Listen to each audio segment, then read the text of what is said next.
Braden's Brennan Show, weekdays from 10 to 2 on San Diego Sports KWFN and KWFN HD1 San Diego. This is Jeremiah Estrada for the San Diego Padres. Estrada strikes out this side. The Padres play here on San Diego's #1 sports station, 97.3 The Fan. And Odyssey Sports Station.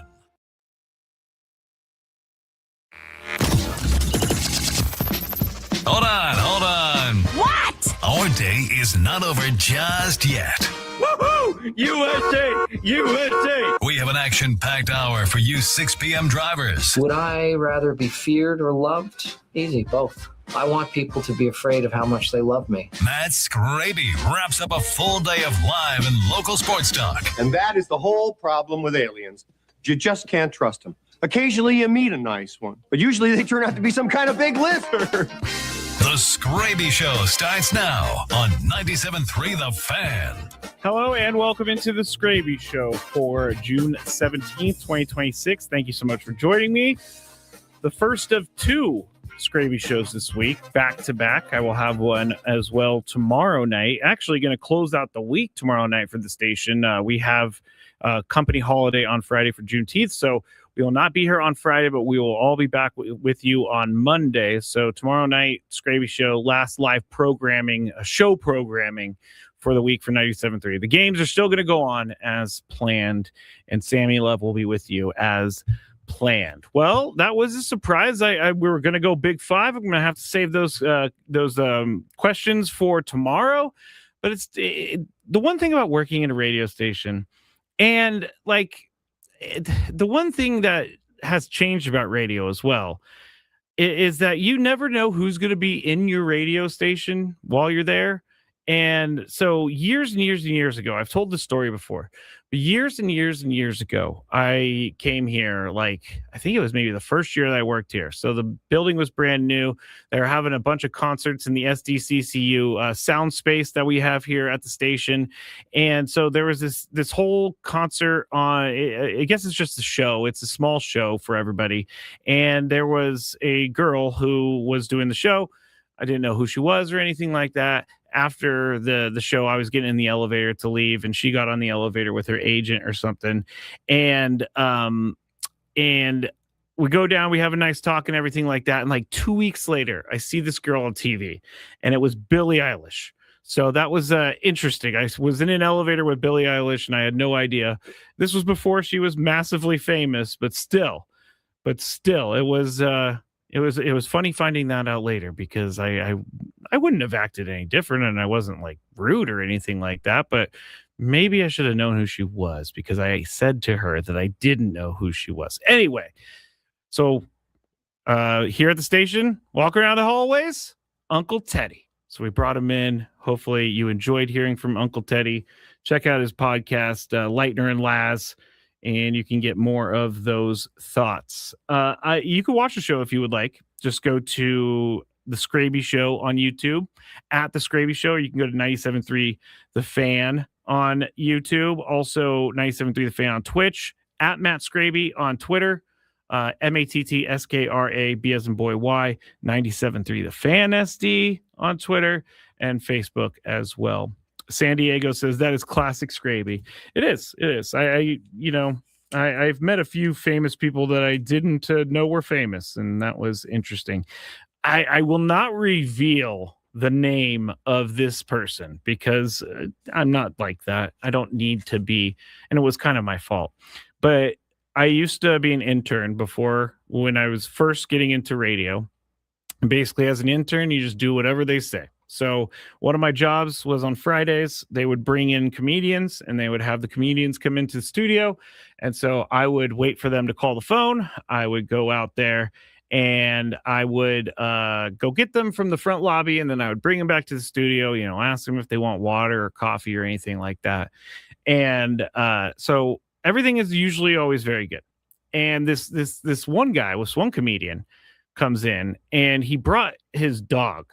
And that's fine. It's all good. I mean, it's not normal that comedians would bring in dogs and stuff like that. So anyway, he says, hey, I would like some tea. And I have my own tea bag. Can you go get me some hot water? I'm like, all right, I'll go get you some hot water. So I go get the hot water. I come back. His bulldog was sitting on the floor. And as I'm trying to pass him the cup of water, his like dog got spooked or something and like jumped up and it hit my leg and I tripped over the dog and I spilled the hot water all over this guy's hand.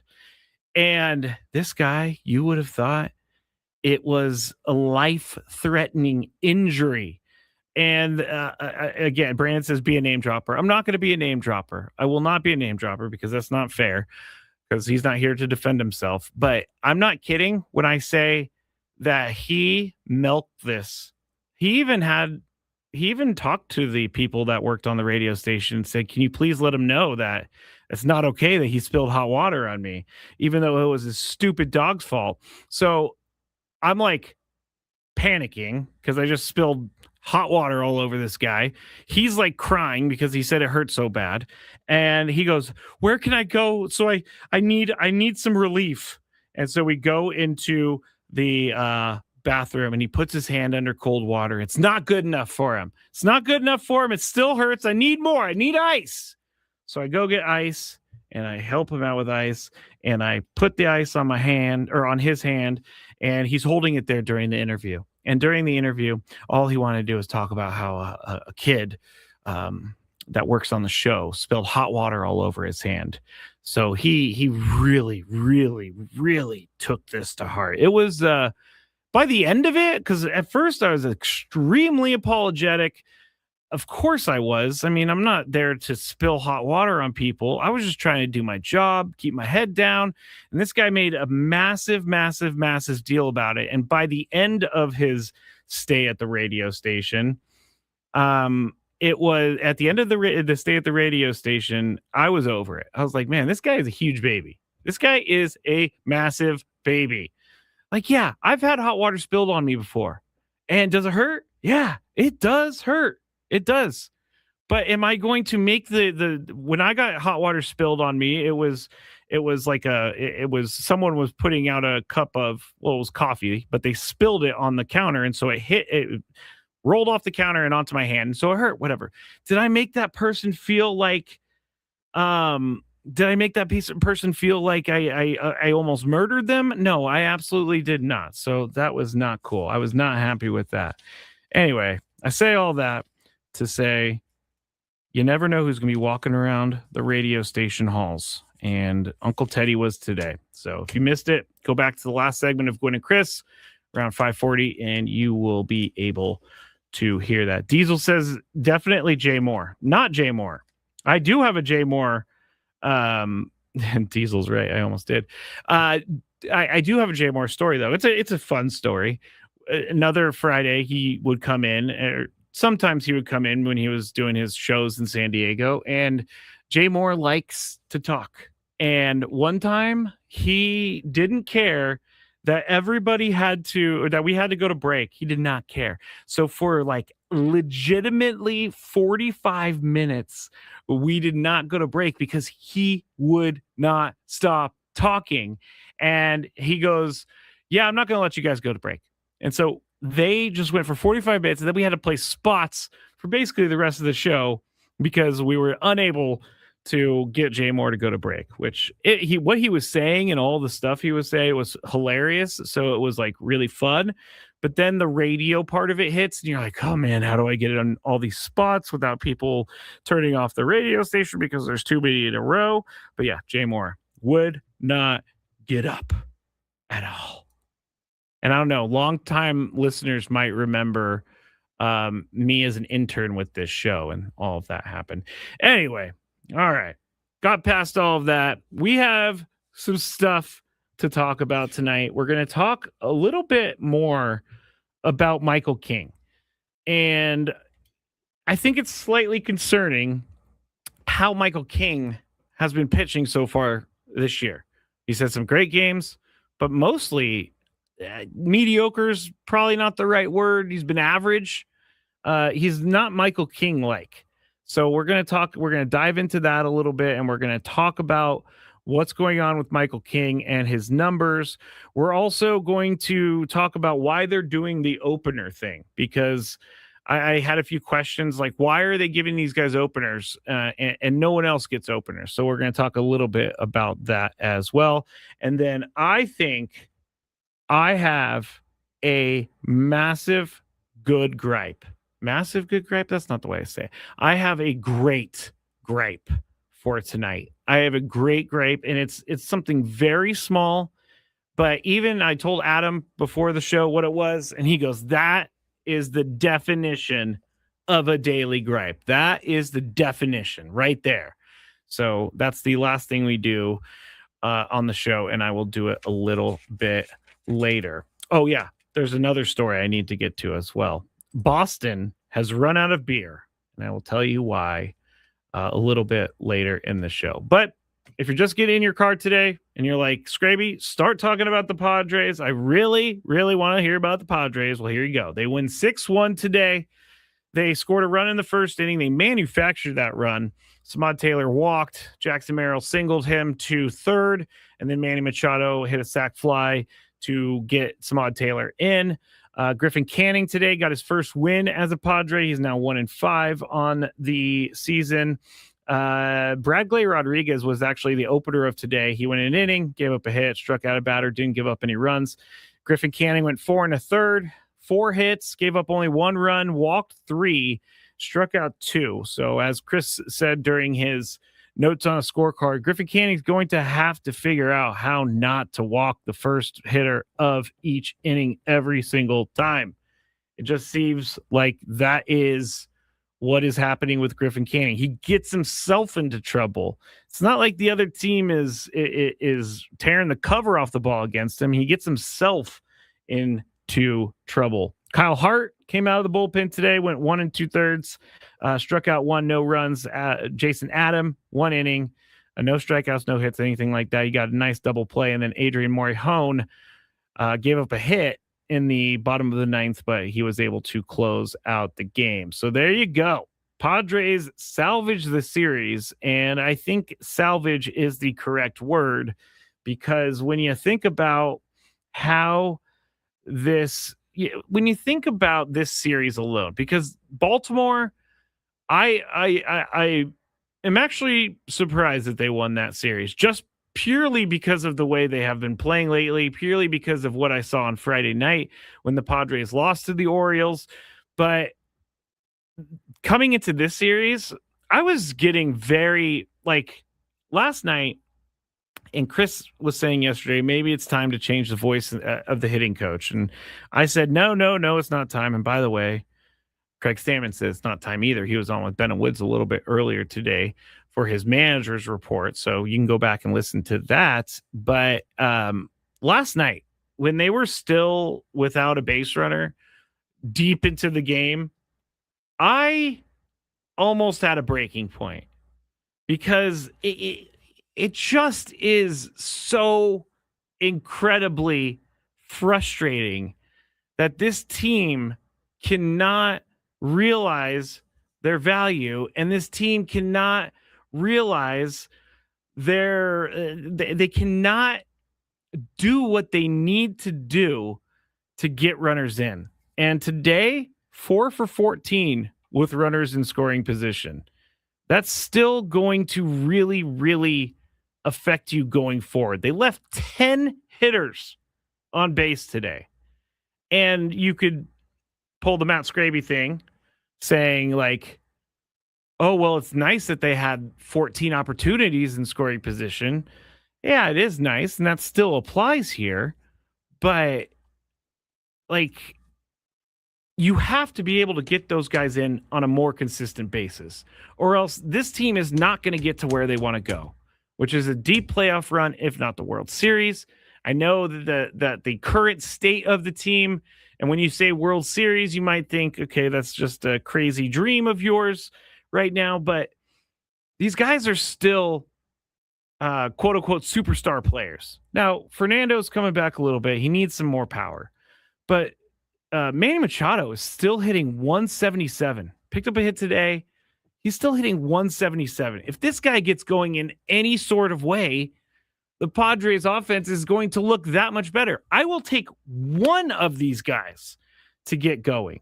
Just one. And when I say get going, I'm saying like when they come up to the plate, pitchers are scared of them. They don't want to pitch to them. They don't want to give up those runs. Like, we're not really seeing that right now. We're not seeing that with the Padres. And so I don't think there's any part of their lineup at the current moment that pitchers are sweating. When you see the first, let me go back to yesterday's game because that was a better indication in the lineup. I'm going to have to, oh man, doing this on the air and then got a pop up from the website. Yesterday's lineup was more of an indication for me of like, man, this is scaring no one. And I'm pulling it up right now. Here we go. You got Fernando Tatis Jr., who, as of last night, OPS 688, average 278. Jackson Merrill, after the game last night, 205 with an OPS of 614. Manny Machado hitting 175 with a 609 OPS. And then Xander Bogaerts hitting 222 with a 640 OPS. All these numbers are as of after the game last night, not including today's game. But what I'm bringing up last night's lineup for is the first four hitters in your lineup are supposed to be your best hitters. And when a starting pitcher looks and sees what he's going to face in the first four hitters of the Padres lineup, I got to think they're feeling pretty good about things. I mean, Manny has been struggling to make, not to make contact. He's just been struggling to get hits. Now, his power has been there, so we can't really complain about that. But this team is not going to realize its potential if they cannot get these guys to perform on a more consistent basis. And I'm really hoping that urgency starts to get in there a little bit with some of these guys. I know baseball season's long, and I say it all the time, and I still think you can't really judge until the All-Star break or whatever. But you can definitely put yourself out of the playoffs in the first half. And they got to figure out a way to be more consistent. They have to. I don't know what Manny needs to do to get on base more, but it has to happen. And when you design a team around Fernando, Manny, and Jackson Merrill, when you're designing your lineup around them, and you can say Bogey as well, if you're designing your lineup around them and they're not contributing, then your team is not going to be what you thought it was. And I heard Craig Stammen saying yesterday he's been a little bit more stern with the team. They have to find ways to win a game. He said if this was a playoff game, you would have lost because you got 0 runs. So he's maybe putting some pressure, but that's the biggest concern for me right now, is that we're still talking about when are these guys going to hit. And I will say today in the 6-1 win, Jackson Merrill had 3 hits. Fernando had 3 hits. Manny Machado had a hit. Bogey had 2 hits. Like it's so clear to me when you see the team executing the game plan like it was designed, how it's supposed to work. But they have been doing this thing where they get behind early and then they're trying to come back, and it just becomes more of an individual approach of, hey, if I hit a home run here, I'm going to tie it up for the game and I'm going to help my team out. But like today in the first inning, the top of the first inning, they manufactured that run. They made it happen. Samad Taylor, hard walk. Jackson Merrill singles Samad Taylor to third. Manny Machado brings him home with a sacrifice fly. Now, of course, that's not going to work every single time, but that is the stuff that they need to be doing. And I was actually pretty encouraged to see that Manny was able to lift the ball into the outfield to get Samad Taylor home. So if we're going to look at a positive from today, let's just say they had 14 hits, no errors, and they scored 6 runs. And they held a Cardinals lineup, a very good Cardinals lineup that we've seen this year. They held to 1 run and 6 hits today. So baseball is a very, very, very, I think Craig Stanley described it as a team sport with individual aspects. And all these individuals need to come together to get the team rolling and a little bit more consistent. That's the word, consistent. They're just not consistent. All right. If you want to follow me, you can. Please do at the Skraby Show on YouTube.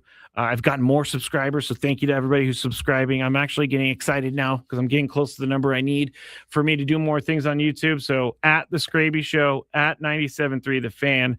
When we get back, we're going to dive deep into Michael King's numbers over the last couple years. Is he trending up? Is he trending down? Is he the same? We'll talk about it when we get back on the Skraby Show, 97.3 The Fan.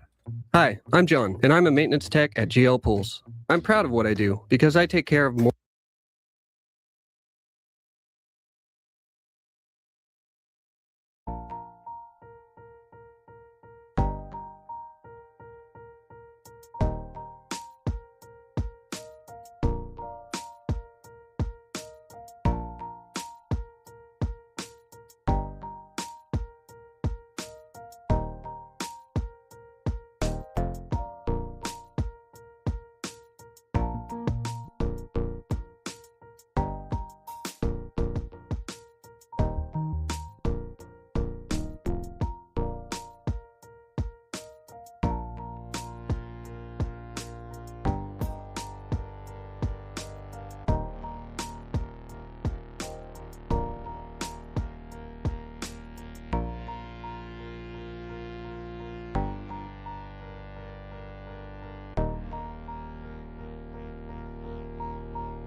All right, back here on the Skraby Show, 97.3 The Fan, broadcasting live from the Bill House Studios where we know how. All right, Michael King. Things are confusing with Michael King. And I really appreciate this because sometimes our boss, Adam, will send out emails and just about stats and things that he's reading and things, just for ideas and all of that stuff. So I do appreciate it because sometimes I don't think about it. So I appreciate that he sends these along. But he was looking through some of the Michael King numbers and he sent an email to us, and I'm going to pass it along. Now, this is not Adam's personal feelings about Michael King. This is just a discussion about Michael King because Michael King is supposed to be the ace of the team.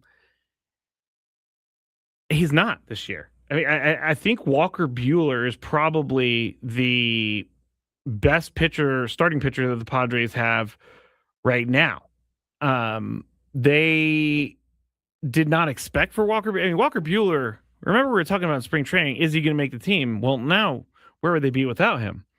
But some of the things that are concerning about Michael King in the last few years is his numbers are declining. Like, for example, his chase rate and whiff rates, meaning how many guys swing at pitches outside the zone, how many guys swing through pitches, and they've declined each year since 2024. So 2024 chase rate, 30.6%, which is pretty good, 71st percentile. And the 2026 chase rate this year, he is only at 27.6. You're like, that's 3%. Well, he goes from the 71st percentile with 30.6% chase rate to 25th percentile with a 27.6% chase rate. So a huge, massive difference. His 2024 whiff rate, 29.3%, which is 78th percentile.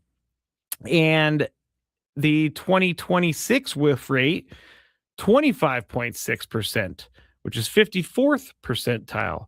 So summing that all up, he's getting less swing and miss, and he's getting less guys to swing at his pitches outside of the zone. So that's kind of concerning. Now, he only pitched 2 innings in 2019, so we're not taking into account any of the 2019 numbers.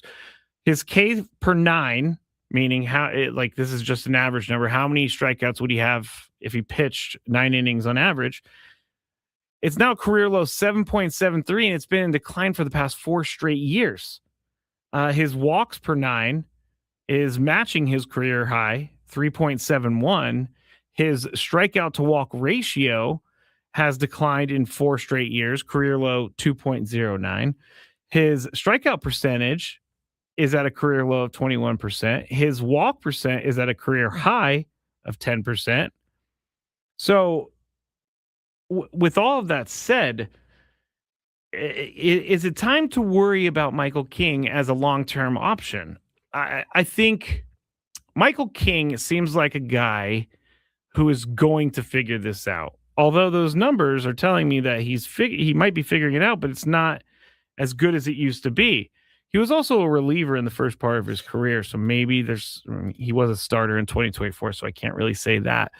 But it is concerning to me that the quote-unquote ace of the staff is not able to put away hitters. He's not able to get out of a game clean, and he's been giving up home runs more and more.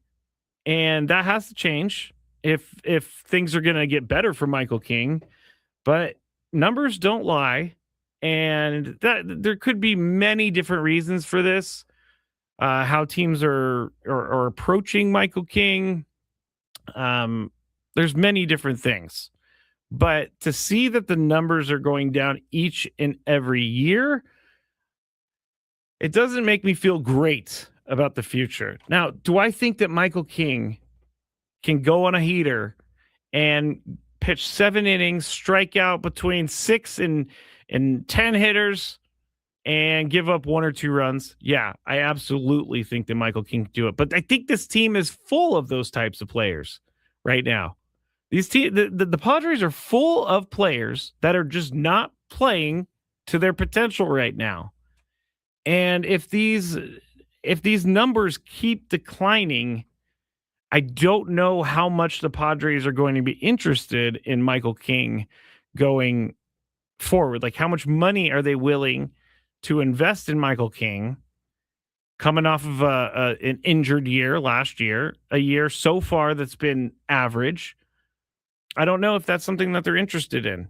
We're going to have to see with the new owners how they're going to spend money and everything. But most of what I'm seeing is that the owners want to spend money and they want this team to compete. So I'm cool with that. But are you willing to just pile on another long, expensive contract and we'll deal with it later type of mentality, hoping that you get some World Series out of it? I was texting some people the other day, and they were saying the Giants are shopping a lot of their players, and they're going to try to start rebuilding. And the Giants made Rafael Devers available, made Matt Chapman available, made a lot of guys available, including Luis Ariz was available. So the Giants seem like they're going to sell. And one of the people in the group said, hey, what if they got Rafael Devers for cheap from the Giants, because they're going to unload his contract and then we don't have to give up the best prospects that we have. I understand the concept, but my first thought was, wait a second. If you as a Padre fan are not happy with the Xander Bogaerts contract, and if you as a Padres fan are not happy with the Manny Machado contract or the Fernando Tatis Jr. contract or the Jackson Merrill contract or the Joe Musgrove contract or the Yu Darvish contract, you can't bring in Rafael Devers. You can't do it. I don't think he's worth the money that he's being paid. Seems like kind of instigator. I don't know that to be true. I'm kind of just saying that from my feelings, but you cannot say that you're mad at all these other contracts and then want to take on a Rafael Devers contract, because that contract would be awful. He's getting paid like $28.5 million a year through 2033. That could be the Giants' problem. And do you really want to rebuild like the Giants? Is that what people want right now? Do they want to start over? And I don't know, at minimum 3 years from now, the playoff window's open again. That's if everything goes right. I don't think that people actually want this team to rebuild. And possibly if you can get rid of a contract here or there, maybe. But I don't think anybody really wants this team to rebuild right now. It doesn't make any sense. And they're not. They're another thing. The biggest problem with the whole thing is they're probably not going to be able to unload those contracts unless they pay for some of them. So it's a lot going on with the Padres right now. And it's like one of those things where one day they could wake up, snap your fingers, and then they're all hitting and playing well and being the Padres that we know. But it's not been that way this season. And it's been it's been so frustrating this year. Brandon says reload, not rebuild. Okay, reloading is different than rebuilding for sure. Reloading is just adding guys here and there, which I thought we had one in Ramon Laureano. Unfortunately, he got hurt and he's going to be out for most, if not all, of the year. But I just don't know that's where we want to go right now. I can just imagine it. I could just imagine the fans being mad about a rebuilding or reloading phase. I don't know. Maybe I'm just talking out of my you-know-what. All right, we're going to go to break. We still have the Daily Gripe to go. I want to tell you about this beer thing in Boston, and we're also going to talk about why the Padres are doing an opener, and we're going to do that when we get back here on 97.3 The Fan. Quinn and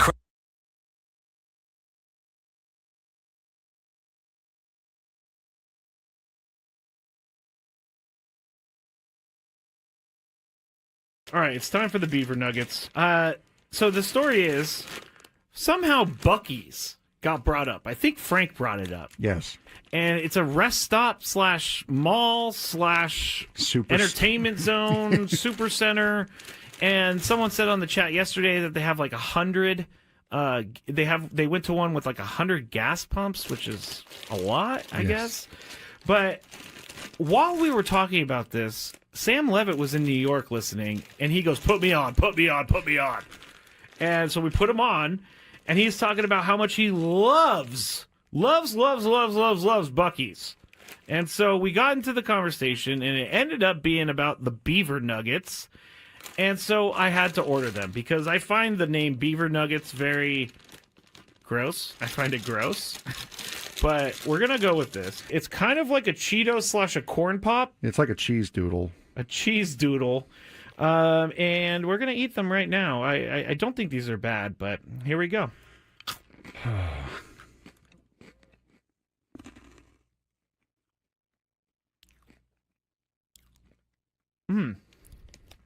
I like it. It tastes like a corn pop. I was just saying it tastes like a waffle, really. It does kind of taste like a waffle. You know what? I'm in. These are good. Yeah, I'm not. You want another one? No, I don't want another one. But yeah, I mean, it tastes like a waffle, like a waffle with syrup on it. It's pretty good. I gotta say. I'm not hating these at all. Actually, they're very good. I like this. The waffle is a perfect explanation. If you've ever had, I'm sorry, I'm talking on the microphone with food in my mouth. But if you've ever had a what is it? A Lay's potato chip that's waffle flavor. It's kind of like that. Sad Fryer says, "Are they cheesy?" No, they're not cheesy at all. Actually, they're sweet. No, it's like a hard waffle with syrup on it. With dried encrusted syrup on it. Now, I don't exactly know what the puff is. It could be just fake something. Most likely. I mean, it's like caramel a little bit too. All right, I gotta stop eating these because I will eat the whole bag. I love these things. I'm gonna leave them here though because I will eat this if I go home. It's just gonna be a bunch of beaver nuggets in my bed as I sleepwalk or something like that. All right, it's time for the beaver nuggets. So the story is somehow Buc-ee's got brought up. I think Frank brought it up. Yes. And it's a rest stop / mall / entertainment zone, super center.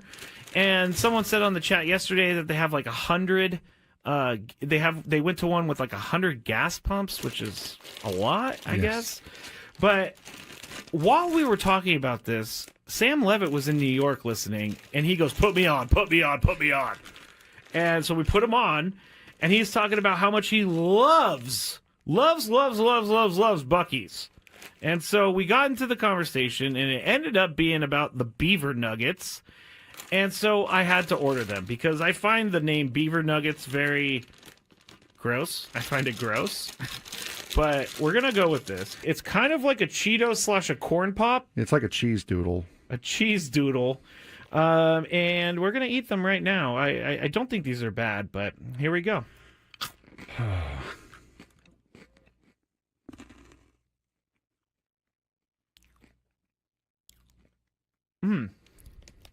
I like it. It tastes like a corn pop. I was just saying it tastes like a waffle, really. It does kind of taste like a waffle. You know what? I'm in. These are good. Yeah, I'm not.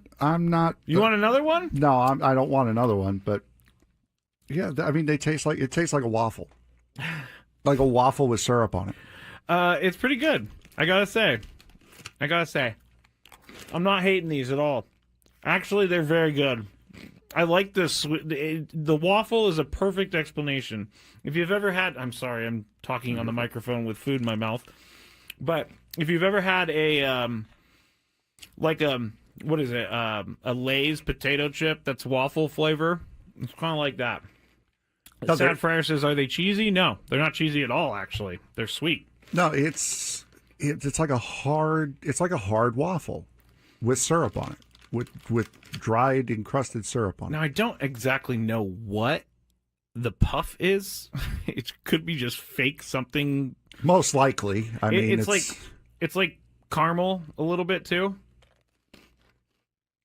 All right, I gotta stop eating these because I will eat the whole bag. I love these things. I'm gonna leave them here though because I will eat this if I go home. It's just gonna be a bunch of beaver nuggets in my bed as I sleepwalk or something like that. All right, it's time for the beaver nuggets. So the story is somehow Buc-ee's got brought up. I think Frank brought it up. Yes. And it's a rest stop / mall / entertainment zone, super center. And someone said on the chat yesterday that they have like 100.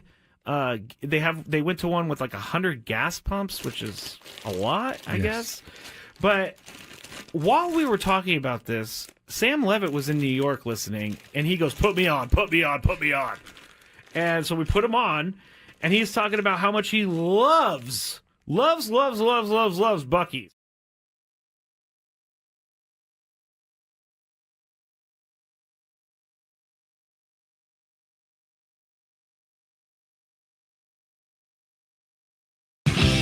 Final segment of the Skraby Show for tonight. Padres win 6-1.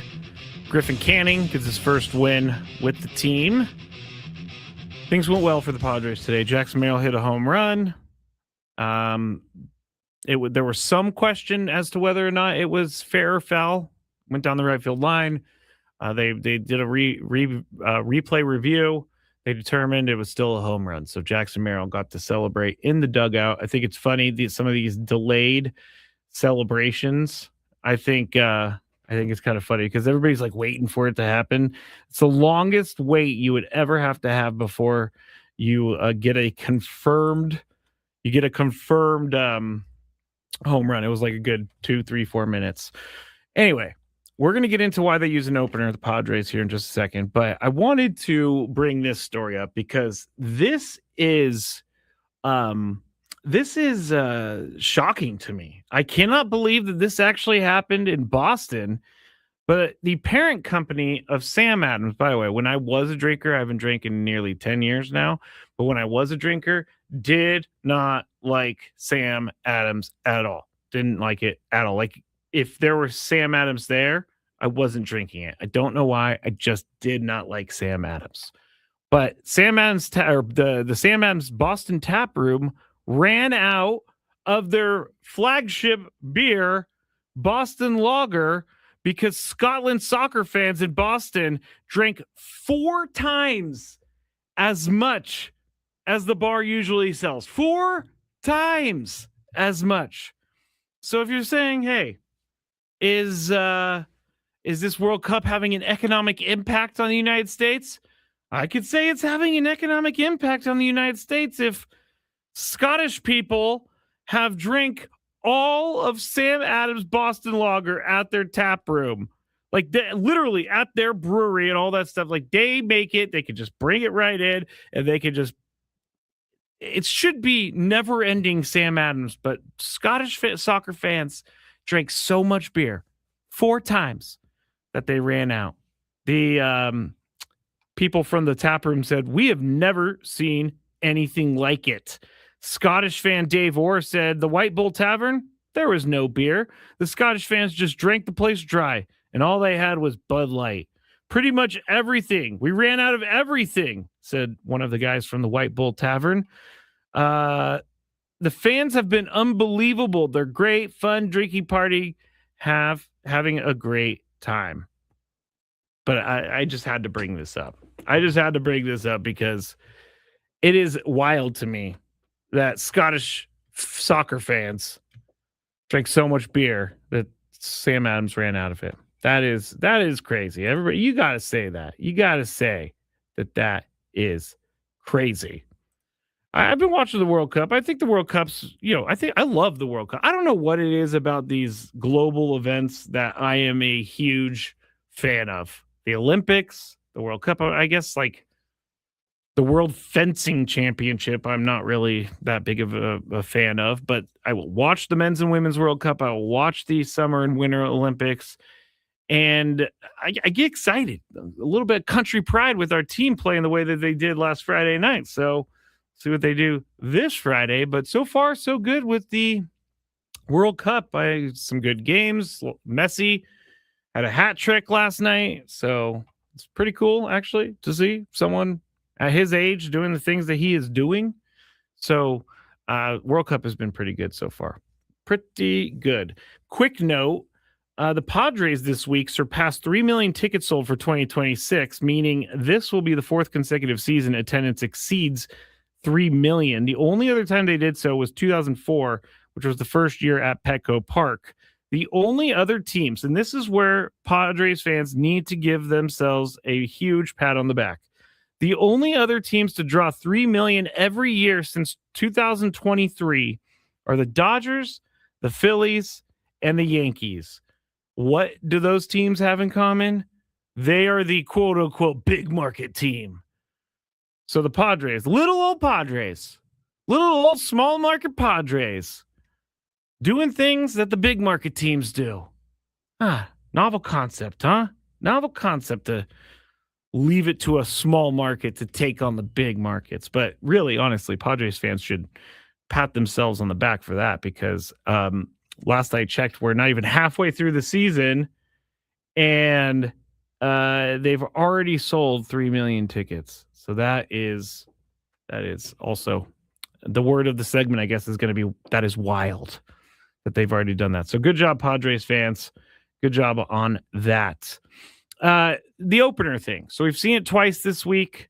We saw it on Monday. We saw it today. Bradley opened for Griffin Canning today. And Wandy Peralta opened for Lucas Giolito on Monday. So why are they doing this? I had the question myself. But Kevin Acee, in his newsletter, he put this graph in there. And it explains a lot about it, because the concept of having an opener for these guys, having an opener pitch an inning against these guys, is that the starter will then not, or the bulk guy will not see the lineup 3 times. And here's why. First time through the order, the Padres pitchers or opponents hit 235. MLB average is 234. So they're actually right there with the first time through the order. Second time through the order, batting average 255 with the MLB average 251. So again, right there, everything seems to be in order. Third time through the order is when things get crazy.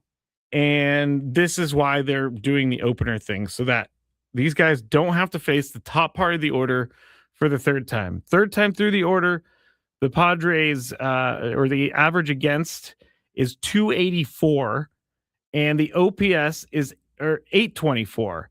So the MLB average for third time through the order is 256. That is a massive difference. I think what's that? 28 points from 256 to 284. So opponents are feasting third time through the order. And the OPS, I said, was 824. The Padres give up to opponents third time through the order. MLB average is 752. So I don't know how long they can keep going with this opener thing. It doesn't seem likely that they would continue to do this for the rest of the year. But I can understand why they're doing this opener thing right now. Lucas Giolito still kind of building up from signing late in the year, not having a spring training at all.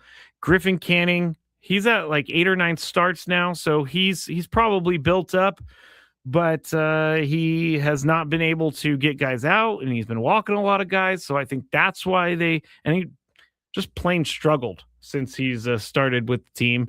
Got his first win today, but you don't want him at this point in time seeing any guys 3 times through the order. You don't want that to happen, because things are not going to be great if that happens. Same with Lucas Giolito for right now. Those guys I think those guys got to prove that they're ready to take the training wheels off before you actually take the training wheels off. I don't know what that looks like down the road, but I don't think that they can just keep doing this opener thing, because you're already burning one of your bullpen arms to start the game. So that guy is done. Granted, Wandy Peralta, he usually comes in when games are out of reach, but he's going to be done for the rest of the game. So that's not great, because then you're down a bullpen guy. And like today, Bradley Rodriguez started the game for the Padres. And they were already down 2 guys from the bullpen, Ron Marinaccio and Mason Miller.